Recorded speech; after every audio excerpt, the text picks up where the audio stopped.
लेकिन बड़ी देर तक हमारा मजाक तो उड़ा, लेकिन हमने अपनी ख्वाब नहीं छोड़ी। और जो अब मेरी ख्वाब है वो पाकिस्तान के लिए, कि पाकिस्तान वो रियासत बने जो इसको बनना चाहिए था। इस्लामी फलाई रियासत जिसमें सब एक बराबर हो, सारे पाकिस्तानी शहरी।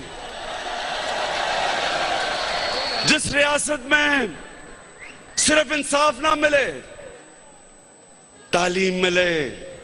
ये जो हमारे नौजवान हैं जिन्हों में आग है, क्यों नहीं इनको वो तालीम मिलती जो पैसे वाले बच्चों को मिलती है? एक तालीमी निसाब सारे पाकिस्तान में हो, ये ख्वाब है। लेकिन अल्लाह ने सारी मेरी ख्वाबें आज तक पूरी की और इंशाल्लाह ये भी करेगा। लेकिन ये ख्वाब तब पूरी होगी जब आप पाकिस्तानी कौम मेरे साथ होगी।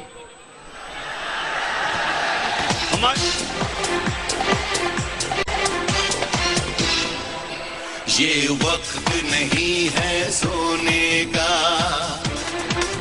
ये वक्त है आगे बढ़ने का। ये वक्त नहीं है सोने का, ये वक्त है आगे बढ़ने का। अब ये ख्वाब पे पहुंचेंगे कैसे? एक तो आप मेरे साथ होंगे, फिर मेरा आपसे वादा है कि आपको एक ऐसी टीम सामने लाऊंगा जो पाकिस्तान में कभी ऐसी टीम आई नहीं। आप मुझे बताएं कि क्या क्रिकेट की टीम मैंने सही सिलेक्ट की थी?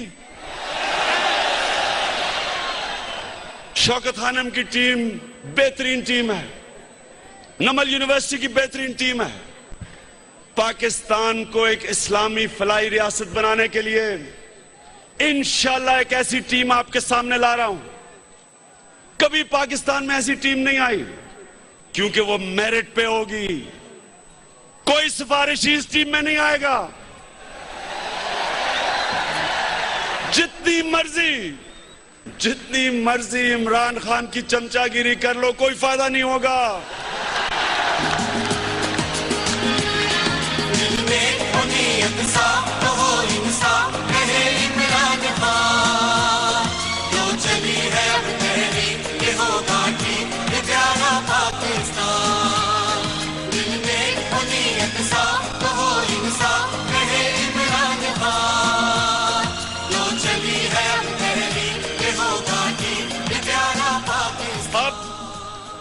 अब मैं बड़ा जल्दी में आपको समझाऊं कि वो टीम करेगी क्या।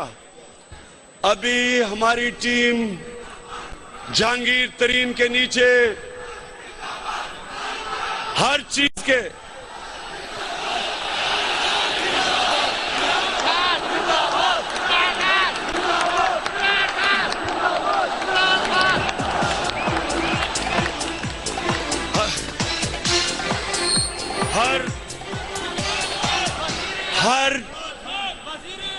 हर इशू के ऊपर पॉलिसी पेपर्स आपके सामने लेके आएंगे। हर महीने में 2 दफा हम सेमिनार करवाएंगे।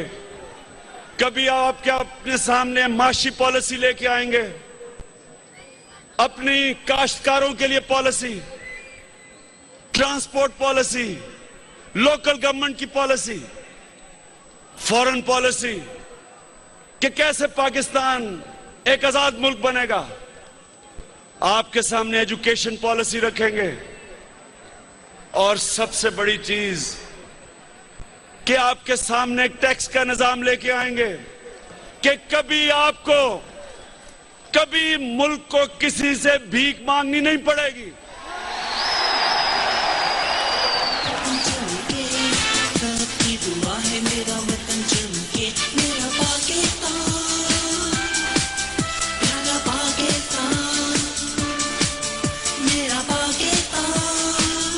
आपके सामने एक ऐसी सिविल सर्विस लेके आएंगे जो पाकिस्तान की सिविल सर्विस होगी।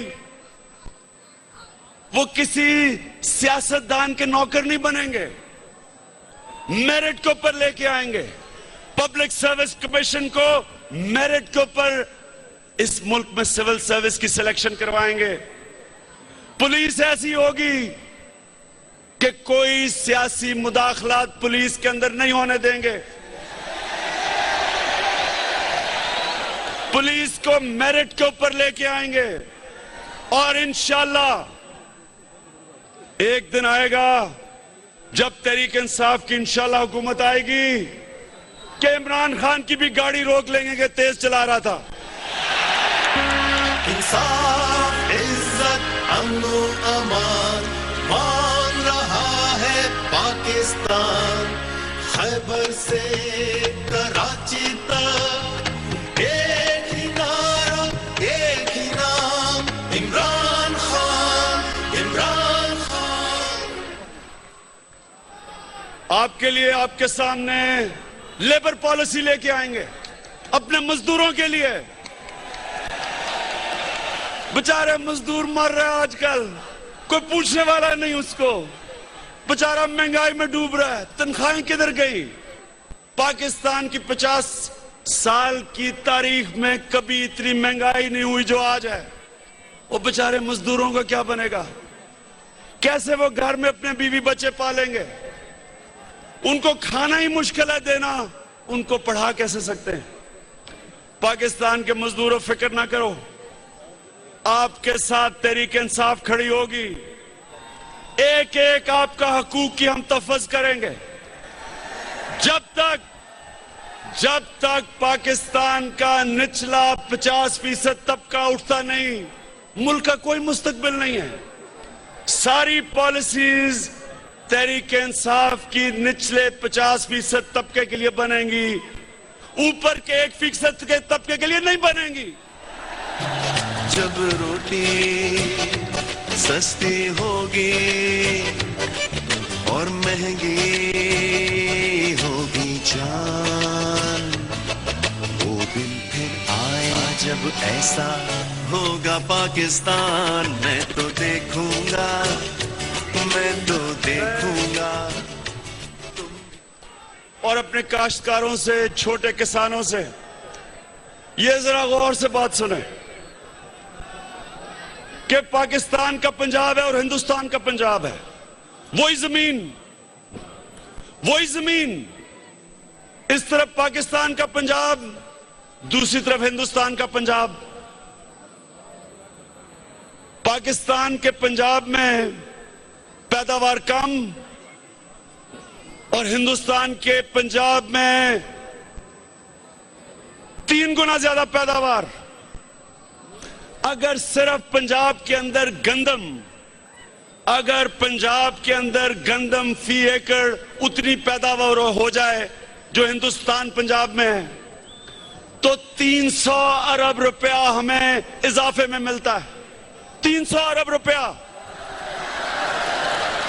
लेकिन क्यों है, क्यों हिंदुस्तान के पंजाब में काश्तकार इतनी ज्यादा है, क्यों पैदावार ज्यादा है?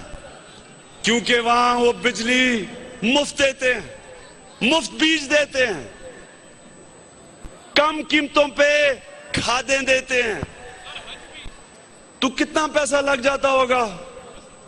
50-60 अरब रुपया लग जाता होगा, लेकिन पैदावार मजीद 300 अरब रुपए का नफा, इजाफा।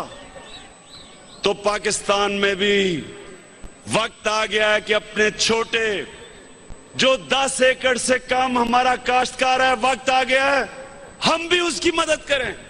इंशाल्लाह तहरीक इंसाफ उसको बिजली भी सस्ती, अगर मुफ्त नहीं तो सस्ती, मुफ्त बीज, सस्ती खाद। जब छोटा काश्तकार उठेगा, खुशहाली आएगी, खाने पीने की कीमतें नीचे आएंगी, महंगाई कम होगी। और शहर में रहने वाले लोगों, हम इंशाल्लाह इस मुल्क में इंडस्ट्री लेके आएंगे। कैसे?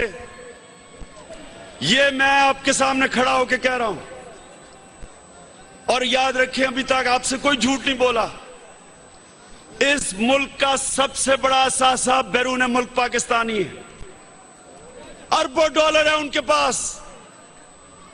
लेकिन वो क्यों नहीं आते पाकिस्तान में अपना पैसा लेके? क्योंकि करप्शन का निजाम है, कानून नहीं है, उनकी जिंदगी यहां खतरे में है। एक इंसान, एक आदमी का मैं आपको वाकया बताऊं। एक रशिया में पाकिस्तानी जिसका नाम तारिक चौधरी, अरबोपति है, वो बेचारा आया कराची कि मैं यहां सरमायाकारी करूंगा। उसने सोचा मैं यहां पैसा लगाऊंगा, फैक्ट्रियां लगाऊंगा। वो बेचारा बड़े जोरों शोरों से शेरेटन होटल में ठहरा। घर से बाहर निकला, उसको अफवाह कर लिया। वो बेचारा बड़ी मुश्किल से जान बचा के मुल्क से बाहर गया। एक चाइनीज कंपनी इस मुल्क में 19 अरब डॉलर लाना चाहती थी, थर के कोयले में, पावर जनरेशन में, केमिकल प्लांट्स में। वो भाग गई। क्यों भागी? कराची में लॉ एंड ऑर्डर सिचुएशन ठीक नहीं था। बेचारे पाकिस्तानी बाहर से अपना पैसा लेके आते हैं, अपनी दौलत लेके आते हैं, अपने मुल्क वापस आना चाहते हैं। जब एक करप्शन का निजाम देखते हैं, वापस भाग जाते हैं। एक मेरा जानने वाला बड़ी मेहनत की सऊदी अरेबिया में, बड़ी मुश्किलों से पैसे इकट्ठे करके एक प्लॉट खरीदा इस्लामाबाद में। बेचारा इस्लामाबाद में प्लॉट खरीदता है, फिर मेहनत करके पैसा घर बनाने आता है। नक्शा पकड़ा हुआ होता है, ढूंढ रहा होता है कि प्लॉट किधर गया। पता चला बिल्डिंग खड़ी होगी उसके ऊपर। वो थाने में गया कि जी मेरा प्लॉट के ऊपर कब्जा हो गया। पता चला थाने में उसी के ऊपर एफआईआर कट गई। तो मुझे बताओ किसने आना है इधर सरमायाकारी करने? इसलिए पाकिस्तान को तहरीक इंसाफ की जरूरत है। वो हुकूमत जो सबसे पहले निजाम ठीक करे और करप्शन खत्म करे। जिन जिन मुल्क में तरक्की हुई, सबसे पहले उन ममालिक ने अपने करप्शन का निजाम ठीक किया। हमारे सामने सिंगापुर, एक सिंगापुर का ईमानदार वजीर आजम आया, ली कुआन यू। सबसे पहले इंसाफ का निजाम ठीक किया, फिर उसने अपनी सिविल सर्विस ठीक की। वही सिंगापुर जिसकी औसत आमदनी $550 थी, आज सिंगापुर में औसत आमदनी $32,000 है।